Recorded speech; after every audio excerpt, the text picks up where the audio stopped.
Praise the lord. హల్లెలూయా. దేవునికి మహిమ కలుగును గాక. ప్రేమన దేవుని బిడ్డలారా, చిన్న ప్రార్థన చేసుకుందాం అండి. ప్రార్థన చేసుకొని మనము వాక్యము కొరకు సిద్ధపడదాం. పరిశుద్ధుడా, మహోన్నతుడా, సర్వశక్తి కలిగిన తండ్రి, మా గొప్ప దేవ, ఈ ఆదివారం రోజున మేమందరము కూడా సంఘముగా, కుటుంబముగా కలిసి నిన్ను స్తుతించి ఆరాధించుటకు ప్రభువా, మీరు ఇచ్చిన కృపకై నీకు వందనాలు, స్తోత్రాలు. ఈ సమయంలో ప్రభువా, నీ వాక్యము కొరకు సిద్ధపడుతూ ఉండగా నీ బలమైన వాక్యము మా మధ్యలో విడుదల చేయమని ప్రార్థిస్తూ ఉన్నాము తండ్రి. మరొక నూతన నెల ప్రభువా, మొదటి ఆదివారం మాకు అనుగ్రహించినందుకు నీకు వందనాలు. ఈరోజు ఏ విషయాలైతే మాతో మాట్లాడబోతున్నారో వాటి కొరకు మమ్మల్ని సిద్ధపరిచి తగ్గింపు మనస్సును, స్వీకరించే హృదయమును మాకు దయచేయమని యేసు నామములో ఈ ప్రార్థన అడిగి వేడుకుంటున్నాము తండ్రి, ఆమెన్. ప్రేమన దేవుని బిడ్డలారా, దేవుడు గత 3 నెలలు మనకు తోడుగా ఉండి ఒక న్యూ మంత్ ఆఫ్ ఏప్రిల్లోనికి అడుగు పెట్టడానికి కృపనిచ్చాడండి. అలాగే ఈరోజు first Sunday off the new month. I greet and welcome once again all of you in the mighty presence of Jesus Christ. ఈ సీజన్ అంతా కూడా ప్రేమన దేవుని బిడ్డలారా, మనము లెంటన్ డేస్ కదా, లెంటన్ డేస్ అని మనం అబ్జర్వ్ చేసుకుంటూ ఉంటాం. లెంటన్ డేస్ అంటే యేసుక్రీస్తు వారు అనుభవించిన శ్రమల గురించి ధ్యానించుకోవడం.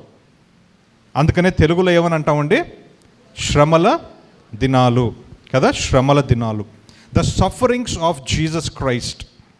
ఈరోజు ప్రేమన దేవుని బిడ్డలారా, నా అంశం ఏంటంటే మనం అందరము కూడా యేసుక్రీస్తు అనుభవించిన శ్రమల గురించి ధ్యానించుకుంటాము, వాటి గురించి మాట్లాడుకుంటాము, వాటి గురించి మనము మరి ప్రకటిస్తాము, వాటి గురించి బోధిస్తాము, అన్నీ చేస్తాము. కానీ ఆ శ్రమల గుండా వెళ్ళేటువంటి యేసుక్రీస్తు ఆ శ్రమలను ఎలా ఎదుర్కొన్నాడు?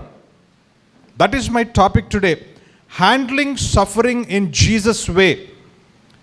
యేసుక్రీస్తు శ్రమలను ఎలాగైతే ఎదుర్కొన్నాడో ఆ రీతిలో, అటువంటి తరహాలో మనము కూడా శ్రమలను ఎదుర్కోవాలి అనేటువంటిదే ఈరోజు నాకు అంశం. ఎంతమందికి అర్థమవుతుంది ప్రేమన దేవుని బిడ్డలారా? మనకు శ్రమలు వస్తాయి అనే విషయం మనకు తెలుసు, మనము శ్రమల గుండా వెళ్తూ ఉన్నాం అనే విషయం మనకు తెలుసు. యేసుక్రీస్తును నమ్ముకున్న ప్రతి బిడ్డ కూడా శ్రమలను ఎదుర్కోవాల్సి వస్తుంది అనే విషయం కూడా మనకు తెలుసు. యేసుక్రీస్తు శ్రమలు ఎదుర్కొన్నాడు అనే విషయం కూడా మనకు తెలుసు. కానీ మనము ఎక్కువగా ఫోకస్ చేయని విషయం ఏంటంటే, how did he handle it, how should I handle it.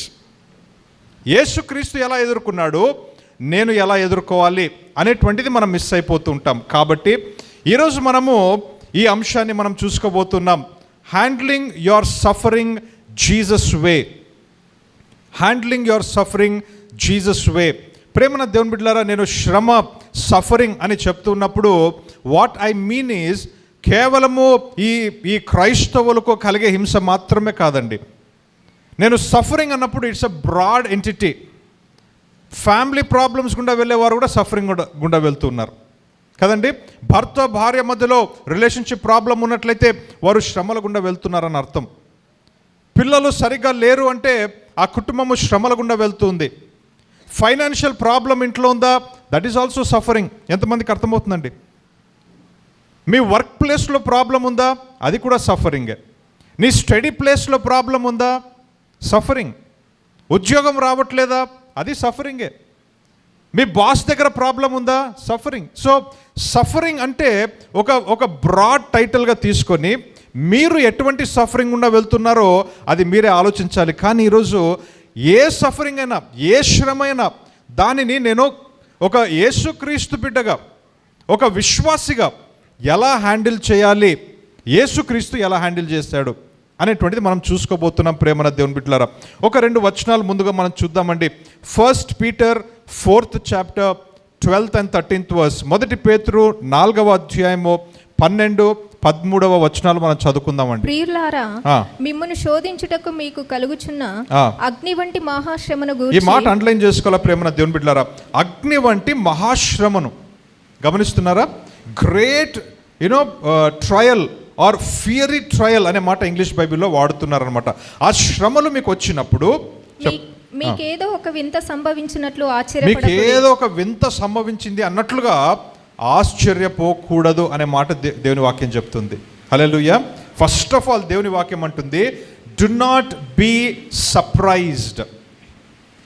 మీరు ఆశ్చర్యపోకూడదు. సాధారణంగా చాలామంది ఒక రెస్పాన్స్ ఎలా ఉంటుందంటే, ఏదైనా ఒక సమస్య వచ్చినప్పుడు నాకెట్లా వస్తుందండి, నాకే ఎందుకు వచ్చిందండి, how can I suffer like this అంటే మనం సర్ప్రైజ్ను వ్యక్తపరుస్తున్నాం. కానీ దేవుని వాక్యం ఎంత స్పష్టంగా చెప్తుంది ప్రేమన దేవుని బిడ్డలారా, ఒక శ్రమ వచ్చినప్పుడు, మహా గొప్ప శ్రమ వచ్చినప్పుడు, అగ్ని వంటి శ్రమ వచ్చినప్పుడు కూడా మీరేం కాకూడదంట, ఆశ్చర్యపోకూడదు. చదవండి.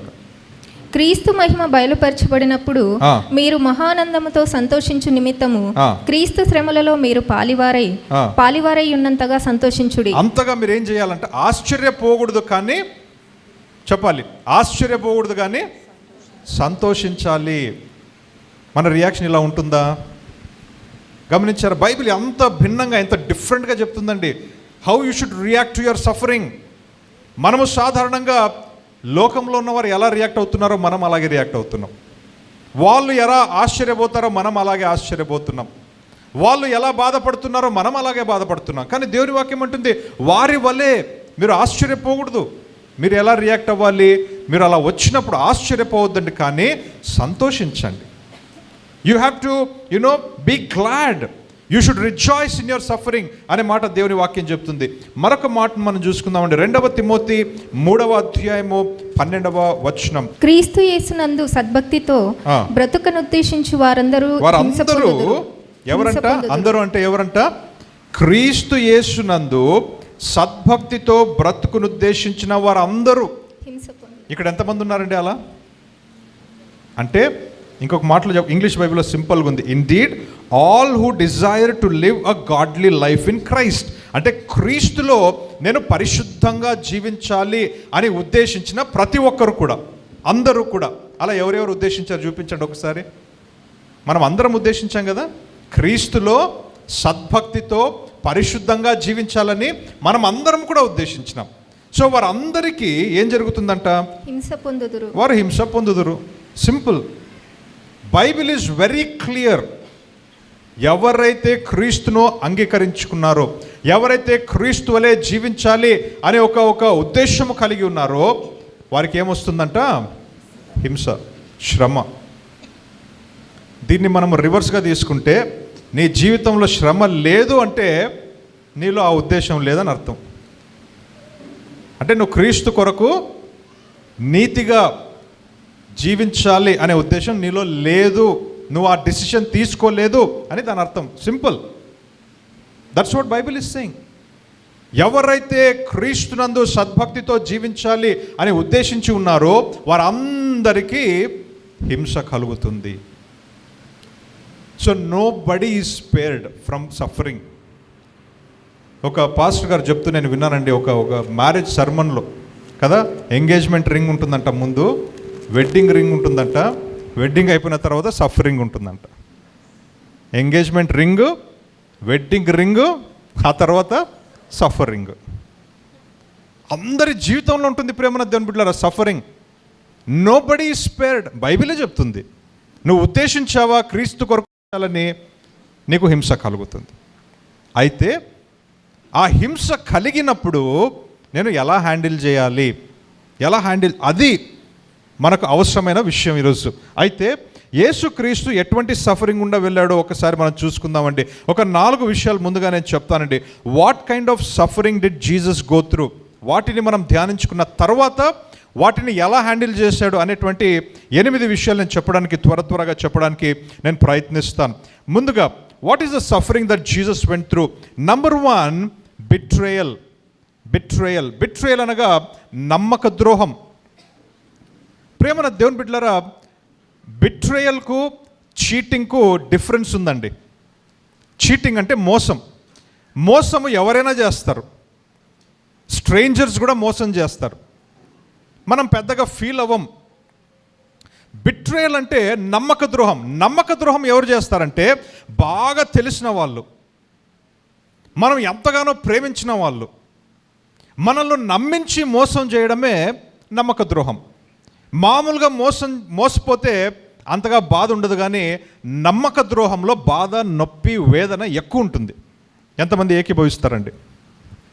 So there is more pain in betrayal. యేసుక్రీస్తు వారు బిట్రేయల్ గుండా వెళ్ళారు. నంబర్ 1 సఫరింగ్ ఎవరు చేశారంటే ఇస్కరియోతు యూదా. ఇస్కరియోతు యూదా గురించి రాయబడిన ప్రతిసారి కూడా ఎట్లా మెన్షన్ చేశారంటే బైబిల్లో, Judas Iscariot the one who betrayed Jesus. యేసు క్రీస్తుకు నమ్మకం ద్రోహము చేసిన ఇస్కరియోతు యూదా అనే మాట వాడతారనమాట. ప్రేమన దేవుని బిడ్డలారా, ఇస్కరియోతు యూదా ఎంతగా నమ్మక ద్రోహం చేశాడంటే, యేసు క్రీస్తు చేతనే ప్రార్థన పూర్వకంగా మరి ఎన్నిక చేయబడ్డాడు. యేసు క్రీస్తు చేత అభిషేకమును పొందుకున్నాడు. యేసు క్రీస్తు చేత అధికారమును పొందుకున్నాడు. దేని కొరకు? వాక్యం ప్రకటించడానికి, దయ్యములను వెళ్ళగొట్టడానికి, స్వస్థతలు జరిగించడానికి అభిషేకము కూడా పొందుకున్నాడు, అధికారం పొందుకున్నాడు, ఏర్పాటు చేయబడ్డాడు. యేసుక్రీస్తు ద్వారా అనేక అవకాశాలు ఇవ్వబడ్డాడు దేవుని రాజ్యంలో వాడబడ్డానికి. ఇటువంటి ఇస్కరియోతు యూదా యేసుక్రీస్తుని ఏం చేశాడండి? నమ్మక ద్రోహం చేశాడు, నమ్మించి మోసం చేశాడు. 3.5 సంవత్సరాలు యేసుక్రీస్తుతో కలిసి తిరిగాడు. 3.5 సంవత్సరాలు యేసుక్రీస్తు మాటలు విన్నాడు. యేసుక్రీస్తు ప్రేమన దేవుని బిడ్డలారా, స్టార్టింగ్ నుంచే ఇస్కరియోతు యూదా తనకు మోసం చేస్తాడనే విషయం తెలుసు. సాధారణంగా మనకు ఒకవేళ ఒక వ్యక్తి మనల్ని మోసం చేస్తాడని తెలిసినప్పుడు వారి పట్ల మన వైఖరి ఎలా ఉంటుంది? నీకు ఒక 3 ఫ్రెండ్స్ ఉన్నారనుకో, 3 ఫ్రెండ్స్, అందులో ఒక ఫ్రెండ్ నీకు మోసం చేస్తాడు లేదా మోసం చేస్తుందని తెలుసు అనుకో. ఆ ముగ్గురి పట్ల మీ యొక్క యాటిట్యూడ్ సమానంగా ఉంటుందా? మనం ఏం చేస్తాము? ఎవరైతే మనల్ని మోసం చేస్తారని మనకు తెలుసో వారిని తక్కువ చూపు చూస్తాం. వీళ్ళకి ఇచ్చే ప్రివిలేజెస్ వాళ్ళకి ఇవ్వము. వీళ్ళతో ఉండే సాన్నిధ్యం ఆ వ్యక్తితో ఉండదు. వీళ్ళను ప్రేమించినంతగా ఆ వ్యక్తిని మనం ప్రేమించం. కానీ యేసుక్రీస్తు ప్రేమన దేవుని బిడ్డలారా, స్టార్టింగ్ నుంచే మిగతా 11 మంది శిష్యులకు ఏ విధముగా అయితే తన ప్రివిలేజెస్ ఇచ్చాడో, తన ప్రేమను చూపించాడో, తన అభిషేకమునిచ్చాడో, అదే రీతిగా సమానంగా ఇస్కరియోతు యూదాకు కూడా ఆయన ప్రేమను చూపించాడు. He did not love Judas Iscariot any less compared to the other 11. తనకు తెలుసు ముందే, అయినా సరే ప్రేమించాడు ప్రేమన దేవుని బిడ్డలారా. అటువంటి ఇస్కరియోతు యూదా ఒకవేళ తక్కువ చూపు చూసినా, అన్ని ప్రివిలేజెస్ ఇవ్వకపోయినా, తక్కువగా ప్రేమించినా తను అలా చేశాడంటే మనం ఏదో అనుకోవచ్చు, కానీ ఏమాత్రం తక్కువ చేయాల. In fact he gave him the money bag. డబ్బు సంచి ఇస్కరియోతు యూదా చేతిలో ఉండేది. వారి యొక్క పరిచయ నిమిత్తం వచ్చిన డబ్బులు, కానుకలు, వాటన్నిటిని ఇస్కరియోతు యూదా హ్యాండిల్ చేసేవాడు. అంత నమ్మాడు ప్రేమన దేవుని బిడ్డలారా యేసుక్రీస్తు. కానీ చివరిలో అదే ఇస్కరియోతు యూదా నమ్మక ద్రోహం చేశాడు ప్రేమన దేవుని బిడ్డలారా. When somebody like that betrays you in your life, how do you feel? నువ్వు ఎంతో నమ్మిన వ్యక్తి, అటువంటి బిట్రేయల్స్ మన జీవితంలో జరిగినాయి కదండి. అందరి జీవితంలో జరిగాయి, చిన్నదో పెద్దదో. మన అందరి జీవితాలలో మనము నమ్మక ద్రోహం గుండా వెళ్ళాం. We have gone through betrayals. బహుశా కొన్ని మర్చిపోయాము, కొన్ని వదిలేసాము, మనం పట్టించుకోవాలి. But at some point in our life we were betrayed. లేదా ఈ సమయంలో కూడా మీరు అటువంటి పరిస్థితి గుండా వెళ్తున్నారేమో, అటువంటి సఫరింగ్ గుండా వెళ్తున్నారేమో. How are you handling it?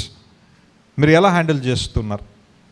యేసుక్రీస్తు వారు వెళ్ళిన రెండవ సఫరింగ్ ఏంటంటే రిజెక్షన్, తిరస్కరణ. మరి బిట్రేయల్ గుండా వెళ్ళినప్పుడు మనం ఎలా రియాక్ట్ అవుతామండి? సాధారణంగా ఎవరైనా ఒక వ్యక్తి నమ్మక ద్రోహం చేశారనుకోండి, మనం ఏం చేస్తామంటే ఆ వ్యక్తి ఇంకా మనకు టార్గెట్ అయిపోతాడు అనమాట. ఆ వ్యక్తి మనకు ఫోకస్ అయిపోతాడు. సాధారణంగా మనం రియాక్ట్ అయ్యే మరి ఒక వే ఏంటంటే, నువ్వు నాకు నమ్మక ద్రోహం చేసావు కదా, నేను కూడా చేస్తాను నీకు అని చెప్పి ఇంకా we look out for opportunities where we to cheat on that person. కానీ యేసుక్రీస్తు అలా చేయలా. ఏం చేశాడో నేను చెప్తాను.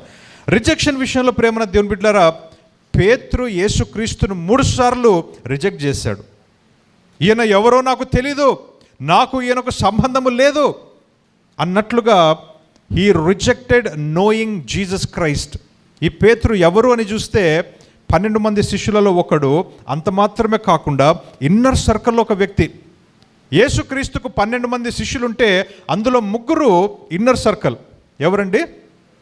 Peter, James, John. Inner circle అంటారు. వీళ్ళు వెరీ క్లోజ్. అటువంటి వారిలో ఒక వ్యక్తి పేతురు ఇప్పుడు ఏమంటున్నాడు? ఒకే రాత్రి 3 సార్లు యేసుక్రీస్తు ఎవరో నాకు తెలీదు అని రిజెక్ట్ చేశాడండి. యేసుక్రీస్తు మరి స్వంత కుటుంబీకులు యేసుక్రీస్తును రిజెక్ట్ చేశారు. అనేకమైన సార్లు బైబిల్లో మనం చూస్తాం కదా, తన స్వంత సహోదరులు, his own brothers and sisters, they did not believe in Jesus Christ. His own family rejected him. His own town rejected him. తను ఏ టౌన్లో ఉన్నాడో ఆ టౌన్ వారు రిజెక్ట్ చేశారు. అందుకనే యేసుక్రీస్తు వారు లూకా రాసిన సువార్త 4వ అధ్యాయము 24వ వచనంలో ఒక మాట అంటారండి. లూకా రాసిన సువార్త 4వ అధ్యాయము 24వ వచనం. మరియు ఆయన ఏ ప్రవక్తయు స్వదేశమందు హితుడు కాడని మీతో నిశ్చయముగా చెప్పుచున్నాను. No prophet is accepted in his own town. తన స్వదేశంలో ఏ ప్రవక్తకు కూడా ఆ ఒక యాక్సెప్టెన్స్ అనేది ఉండదు. ఎందుకు? తన టౌన్లో రిజెక్షన్ ఫేస్ చేశాడు ఆయన. ఏ టౌన్లో అయితే, ఏ పట్టణంలో అయితే పుట్టి పెరిగాడో, ఎవరి కళ్ళ ముందైతే పెరిగాడో వారే తను రక్షకుడు కాదని, ఒక సామాన్యమైన వ్యక్తి అని, దేవుని కుమారుడు కాదని రిజెక్ట్ చేసేసారు. You know, his family rejected him, his society rejected him, his town rejected him, his own disciples rejected him. ఎంతమందికి అర్థమవుతుందండి? Rejection at every phase in his life. తన జీవితంలో ప్రతి దినము కూడా రిజెక్షన్ గుండా యేసుక్రీస్తు వారు వెళ్ళారు. ప్రేమన దేవుని బిడ్డలారా, మన జీవితంలో కూడా మనము రిజెక్షన్ ఫేస్ చేస్తామండి. మన స్వంత వారే కొన్నిసార్లు. రిజెక్షన్ అంటే ఏంటి అంటే, నీకు వారు తెలిసినప్పటికీ కూడా నువ్వు ఒక శ్రమలో, ఒక కష్టంలో ఉన్నప్పటికీ వీళ్ళు ఎవరో నాకు తెలీదు అన్నట్లుగా బిహేవ్ చేయడమే రిజెక్షన్. ఇప్పుడు ఫర్ ఎగ్జాంపుల్, ఓన్ వైఫ్ తనకు బాగాలేదనుకోండి, హస్బెండ్ పట్టించుకోవట్లా. What is he doing? He has rejected her. Same with the wife. హస్బెండ్కు బాగాలేదు, భార్య పట్టించుకోవట్లా. హస్బెండ్ కష్టాలలో ఉన్నాడు, భార్య పట్టించుకోవట్లా. రిజెక్షన్. మన ఓన్ ఫ్యామిలీ మెంబర్స్లో కొన్నిసార్లు రిజెక్షన్ మనం ఫేస్ చేస్తాం. వర్క్ ప్లేస్లో కొన్నిసార్లు ఫేస్ చేస్తాం. ఎంతమందికి అర్థమవుతుందండి?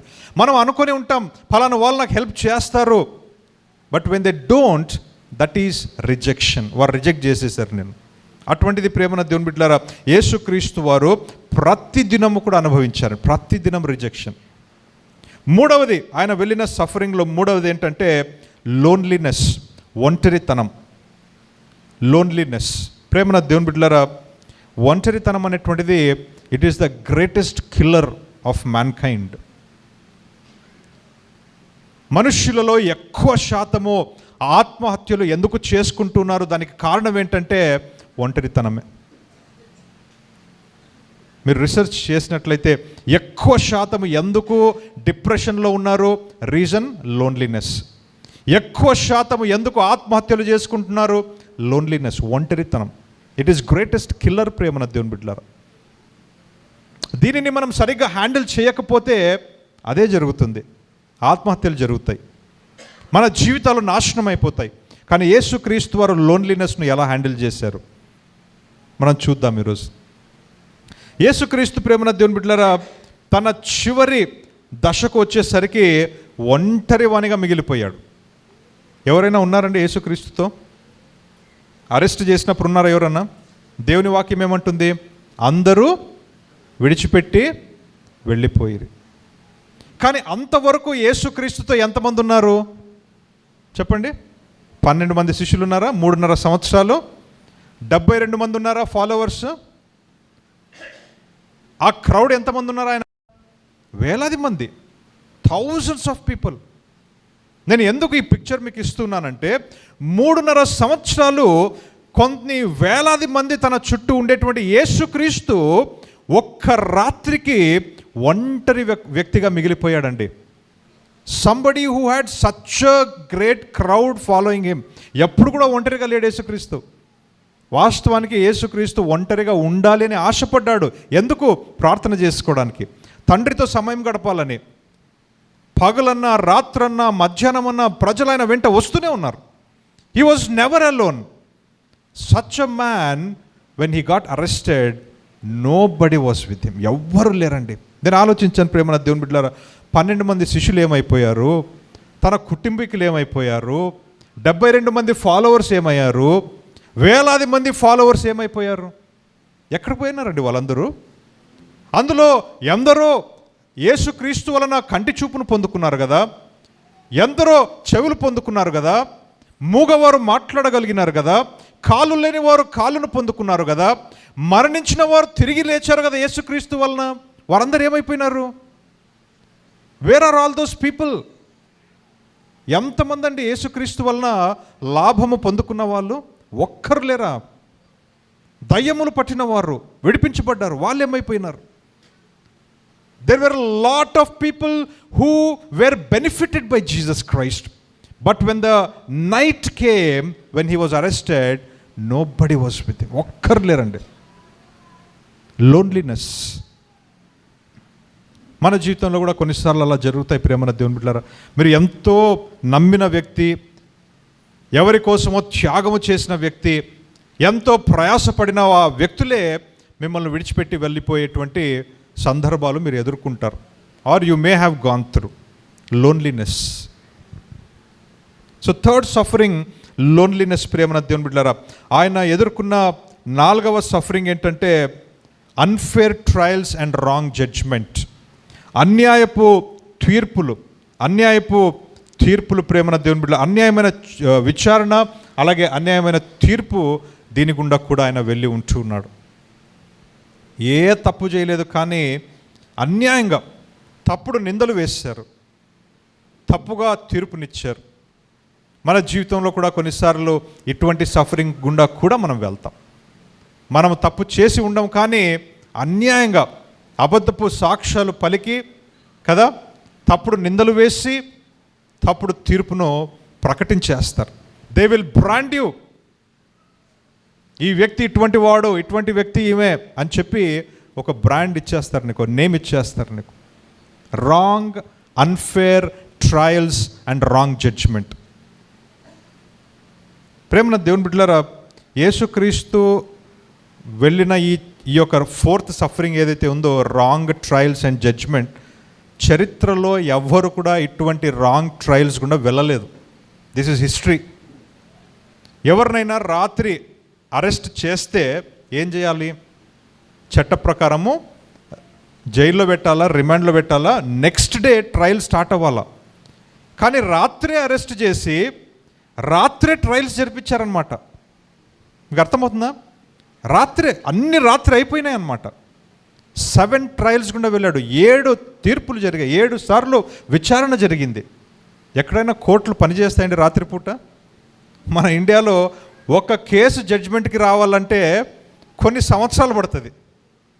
ఒక్క కేసు ఎన్నోసార్లు ట్రయల్ జరిగి కోర్టులో వాయిదాలు పడి కొన్నిసార్లు మనిషి చనిపోయి ఉంటాడు, తీర్పు వచ్చిండదు, ఇంకా కొన్ని సంవత్సరాలు పడతాయి. అటువంటిది అందుకనే హిస్టరీ అని చెప్తున్నా.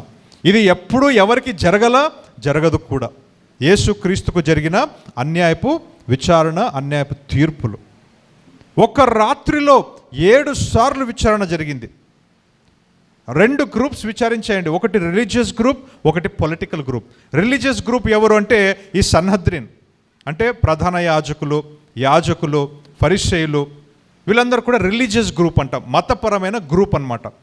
వీళ్ళు విచారణ చేయగలరే కానీ తీర్పుని ఇవ్వలేరు. Because they are religious group. ఈయనను చంపేయాలి అనే తీర్పు, డెత్ సెంటెన్స్ వాళ్ళు ఇవ్వలేరు. ఆ అథారిటీ వారికి లేదు. అందుకని ఏం చేశారు?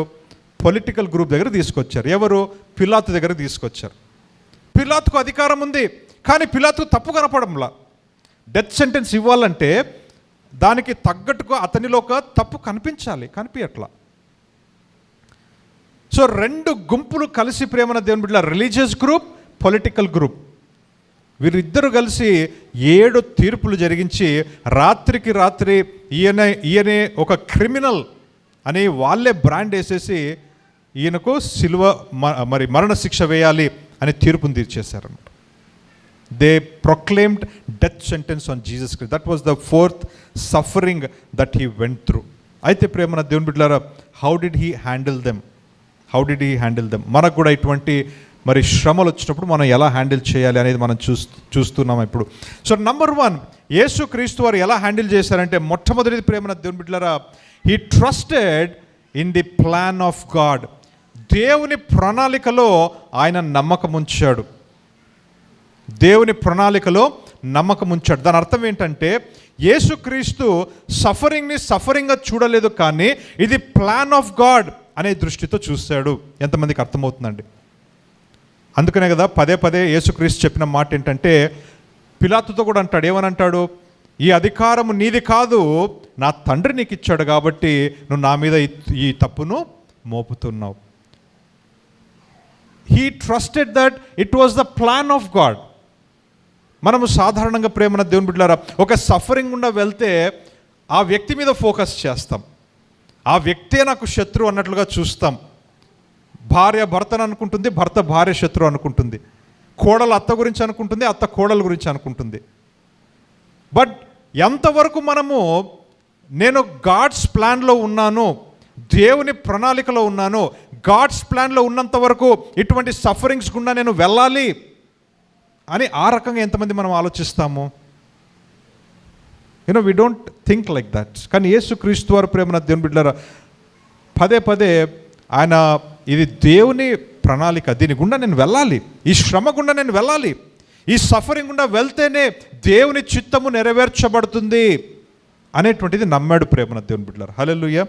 So whenever you go through suffering, whenever you go any suffering, ఏ సఫరింగ్ అయినా, whenever you go through suffering, you remember that God knows it, God has allowed it. Why? He has a greater plan for you. Hallelujah. దేవునికి తెలియకుండా, దేవుని ప్రమేయము లేకుండా, దేవుని ఉద్దేశము లేకుండా నీ జీవితంలో ఏ శ్రమ కూడా నీకు రాదు అనే విషయాన్ని నువ్వు నమ్మాలి. You are in the perfect plan of God. బైబిల్లో మనం గమనిస్తే ప్రేమన దేవుని బిడ్డలారా, యోసేఫు కూడా శ్రమల గుండా వెళ్ళాడు. ఆది కాండములో మోషే వెళ్ళాడు, దావీదు వెళ్ళాడు, దానియేలు వెళ్ళాడు, తన స్నేహితులు వెళ్ళారు.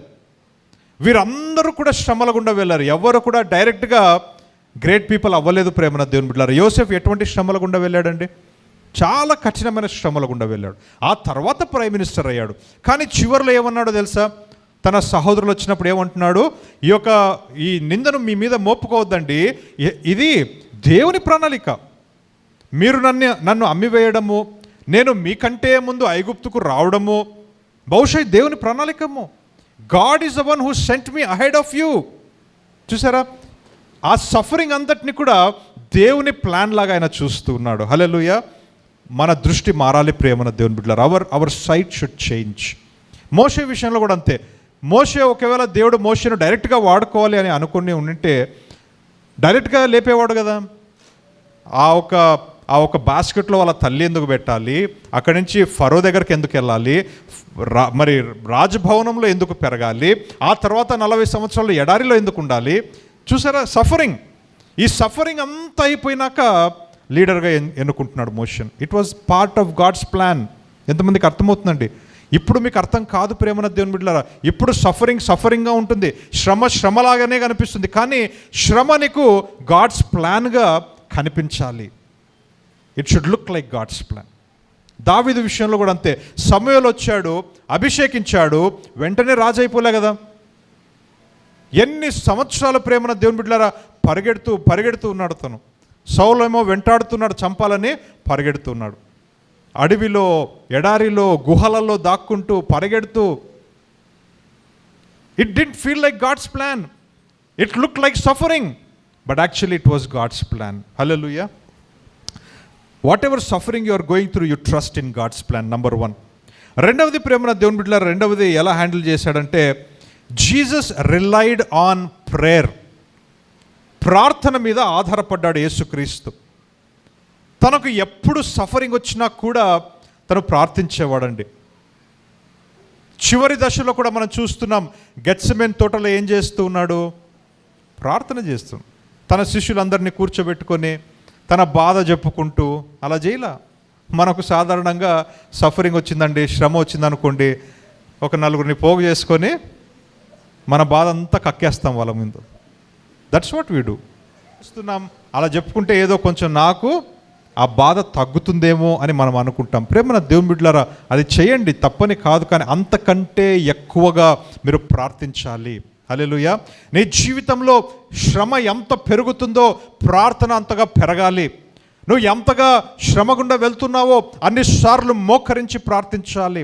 అంత ఎక్కువగా ఉపవాసం ఉండి ప్రార్థించాలి. అంత ఎక్కువగా కన్నీళ్లు కారుస్తూ నువ్వు ప్రార్థించాలి. హల్లెలూయా.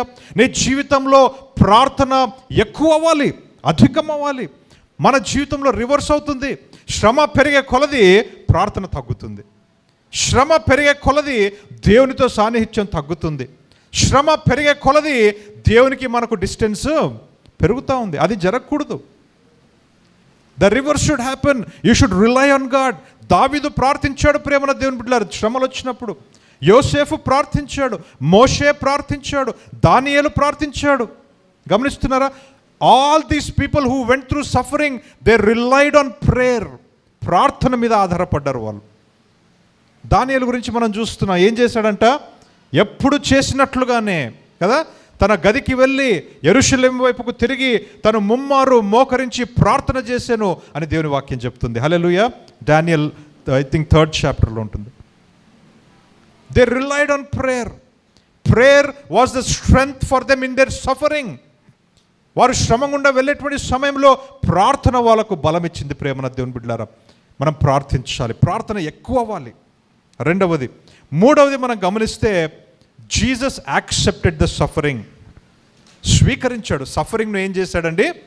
స్వీకరించాడు. ఇది కూడా నేను చెప్పాలి ప్రేమన దేవుని బిడ్డలారా, మనలో చాలామంది సఫరింగ్ వచ్చినప్పుడు డినయల్ మోడ్లో ఉంటాం. డినయల్ మోడ్ అంటే స్వీకరించడానికి ఇష్టపడం. అందుకనే ప్రారంభంలో చెప్పాను కదా, మనం ఎలా మాట్లాడతామంటే నేనేంటి సఫరింగ్ గుండా వెళ్ళడం ఏంటి, నేనేంటి నాకు శ్రమ రావడం ఏంటి.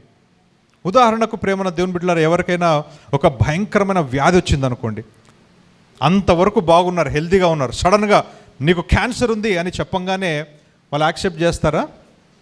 90% యాక్సెప్ట్ చేయరు. నా దగ్గర వస్తారు కొంతమంది పేషెంట్లు, ఏదైనా చెప్పినప్పుడు 90% వాళ్ళు యాక్సెప్ట్ చేయరనమాట. మళ్ళీ ఇంకొక డాక్టర్ దగ్గరికి వెళ్తారు, మళ్ళీ ఇంకొక డాక్టర్ దగ్గర, మళ్ళీ స్కానింగ్ చేయించుకుంటారు. మీకు స్కానింగ్ చేసామండి, ప్రాబ్లం ఉందండి, బయాప్సీ చేసామండి, ప్రాబ్లం ఉందండి, ప్రూఫ్తో సహా చూపించినా కూడా ప్రాబ్లం ఈజ్ ఇన్ యాక్సెప్టెన్స్. ఒక కష్టం వచ్చింది, ఒక సమస్య వచ్చింది అన్నప్పుడు యూ యాక్సెప్ట్ ఇట్ ఫస్ట్. వాళ్ళకు డయాగ్నోజ్ అయినప్పుడు స్టేజ్ 1 క్యాన్సర్ ఉండింటుందండి. వాళ్ళు యాక్సెప్ట్ చేయరు కాబట్టి, డిలే చేస్తారు కాబట్టి ఫైనల్గా వాళ్ళు యాక్సెప్ట్ చేసేటప్పటికి స్టేజ్ 4 క్యాన్సర్ వచ్చింటుంది. అప్పుడు ఏం చేసినా ఏ లాభం చెప్పండి? అంటే మీకు అర్థమవుతుందా? ఇనిషియల్ యాక్సెప్టెన్స్ ఎంత మీ అవుట్కమ్ను చేంజ్ చేస్తుందో. స్టేజ్ 1లో ఉన్నప్పుడు యాక్సెప్ట్ చేస్తే వెంటనే ట్రీట్మెంట్ తీసుకుంటే అవుట్కమ్ వేరేగా ఉంటుంది, నువ్వు క్యాన్సర్ నుంచి ఫ్రీ అయిపోతావు. కానీ స్టేజ్ 4 క్యాన్సర్ వచ్చిన తర్వాత అప్పుడు యాక్సెప్ట్ చేసుకొని, అవును నా క్యాన్సర్ వచ్చిందంట, ఇన్ని చోట్ల చూపించుకున్నా, ఇన్ని టెస్టులు చేయించుకున్నా, అప్పటికి స్టేజ్ 4 వచ్చి ఉంటుంది. అప్పుడు ట్రీట్మెంట్ చేస్తే అవుట్కమ్ బాగుండదు, రిజల్ట్ బాగుండదు, యాక్సెప్టబుల్గా ఉండదు. ఎంతమందికి అర్థమవుతుంది? సఫరింగ్ విషయంలో కూడా అంతే. ఎంతసేపు నాకేనా ఇటువంటి భర్త దొరికినాడు, నాకేనా ఇటువంటి భార్య దొరికింది, యాక్సెప్టెన్స్లో ఉండరు అసలు.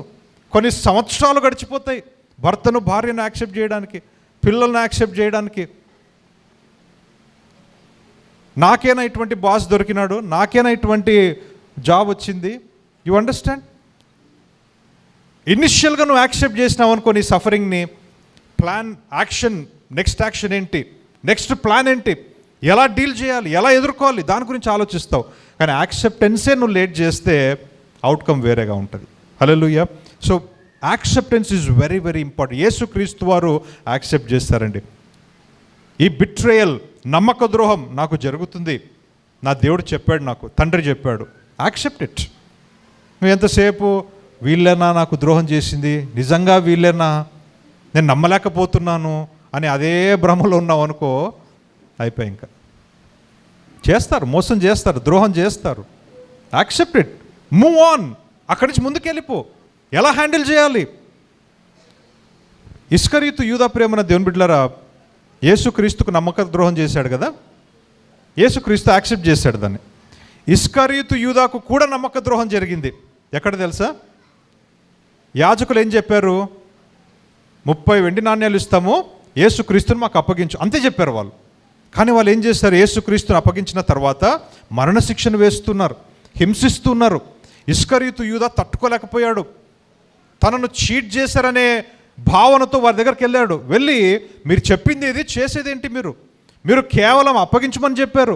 ఏదో చిన్నగా ఒక పనిష్మెంట్ ఇస్తారనుకున్నా, చిన్నగా వార్నింగ్ ఇచ్చి వదిలిపెడతారనుకున్నా, మీరేమో యేసును చంపాలని చూస్తున్నారు, హింసిస్తున్నారు అని చెప్పి ప్రశ్నించినప్పుడు వాళ్ళు మరి యాక్సెప్ట్ చేయాల. ఇస్కరియోతు, నువ్వు పట్టించి ఇచ్చావు, నీ పని అయిపోయింది, నీ డబ్బులు తీసుకుని వెళ్ళిపో అని చెప్తే ఆ నమ్మక ద్రోహాన్ని తట్టుకోలేకపోయాడు, సరిగ్గా హ్యాండిల్ చేయలేకపోయాడు.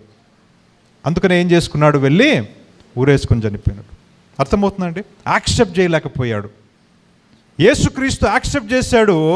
అవుట్కమ్ ఎలా ఉందంటే లోకానికే రక్షణ తీసుకొచ్చింది.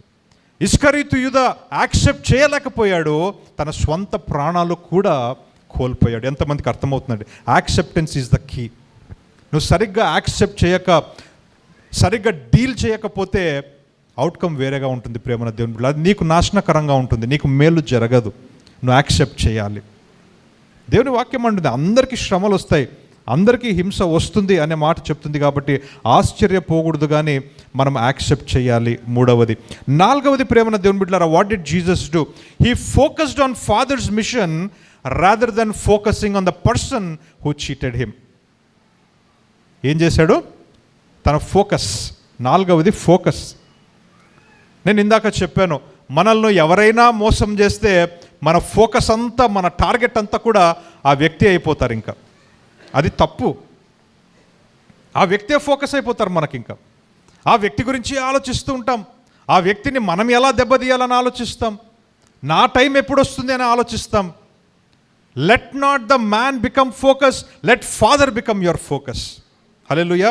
యేసుక్రీస్తు ఎక్కడ కూడా ఇస్కరియోతు యూదా, నువ్వు ఇలా చేసావు కదా, నాకు పేతురు నన్నే తిరస్కరిస్తావా, అలా మాట్లాడలా.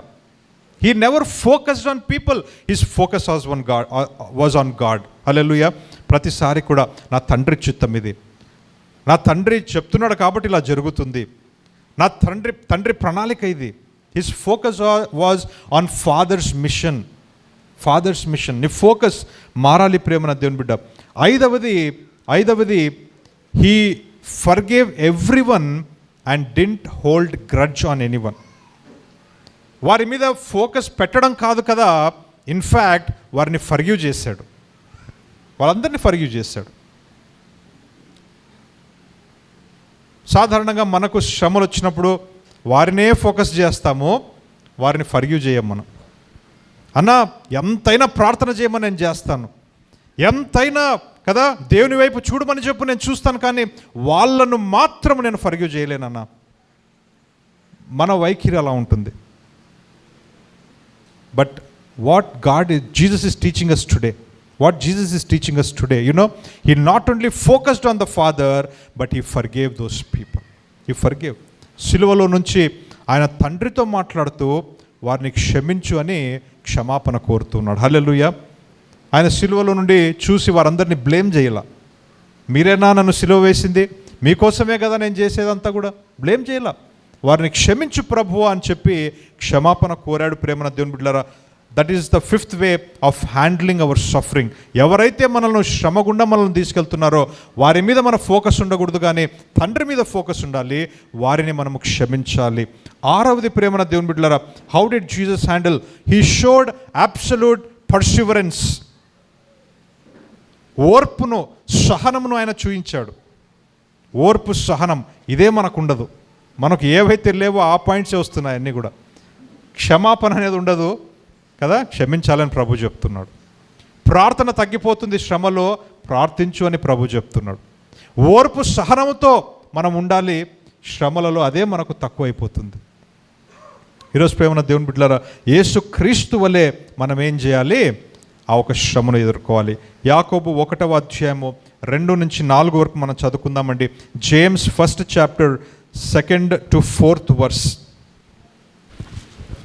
నా సహోదరులారా, నా సహోదరులారా, ఆ. మీ విశ్వాసమునకు కలుగు పరీక్ష ఆ. ఓర్పును పుట్టించునని ఎరిగి మీరు నానా విధములైన శోధనలో పడినప్పుడు ఆ. అది మహానందమని ఎంచుకొనుడి. ఆ. మీరు సంపూర్ణులను ఆ. అనునాంగులను ఆ. ఏ విషయంలోనైనను కొదవలేని వారునై ఉండునట్లు ఆ. ఓర్పు తన క్రియను కొనసాగింపనీయుడు. చూసారా? ఓర్పుతో మీరు ప్రవర్తించాలి. Let Perseverance complete it's work in you. మీరు శ్రమ గుండా వెళ్ళేటువంటి సమయంలో ఆ పర్సివరెన్స్ గుండా మనం వెళ్ళాలి. ప్రేమనది ఓర్పుతో ఉండాలి. 6వది. 7వది మనం చూద్దామండి. 7వది ఏం చేశాడంటే, యేసుక్రీస్తు దేవుని వాక్యము మీద ఆధారపడ్డాడు. ఆయనకు శ్రమ వచ్చిన ప్రతిసారి కూడా ఆయన చెప్పిన మాట ఏంటంటే, దేవుని వాక్యాలు, దేవుని లేఖనాలు జరగాలి. For the fulfilment of God's word కదా. బాప్తిజం ఇచ్చే యోహాన్ దగ్గర కూడా ఆయన వెళ్ళినప్పుడు యోహాన్ ఏమంటున్నాడు, నేను కాదు నువ్వు నాకు బాప్తిజం ఇవ్వాలంటే యేసుక్రీస్తు వారు అన్నారు, ఇప్పటికి ఇది కానిమ్ము. ఎందుకు? లేఖనాల ఒక నెరవేర్పు జరగాలి కదా.